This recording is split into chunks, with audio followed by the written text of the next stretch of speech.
SK news টিভির সকালের খবরে আপনাদের স্বাগতম জানাচ্ছি আমি শারমিন সুলতানা।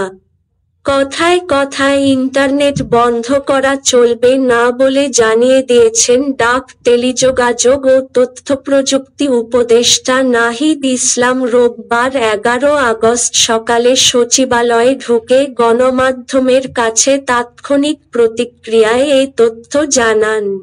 তিনি বলেন, কথায় কথায় ইন্টারনেট বন্ধ করা চলবে না, ইন্টারনেট রাইটস মানবাধিকার, এটা লঙ্ঘন করা যাবে না। তিনি আরও বলেন, ইন্টারনেট শাটডাউনে জড়িতদের বিরুদ্ধে ব্যবস্থা গ্রহণ করা হবে, দুর্নীতি প্রশ্রয় দেব না, তারুণ্য নির্ভর আইসিটি খাত গঠনে কাজ করব। প্রসঙ্গত, ছাত্র জনতার গণ অভ্যুত্থানে শেখ হাসিনা সরকারের পতনের পর বৃহস্পতিবার 8 আগস্ট অন্তর্বর্তী সরকারের শপথ অনুষ্ঠান হয়। এরপর আজ প্রথম দিন সচিবালয়ে অফিস করছেন উপদেষ্টারা।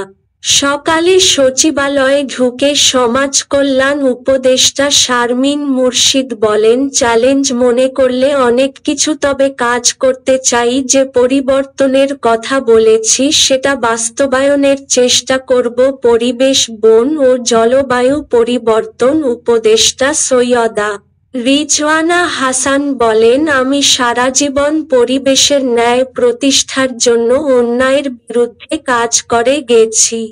আমি কাজ করতে চাই, লক্ষ্য রেখে এগুতে চাই।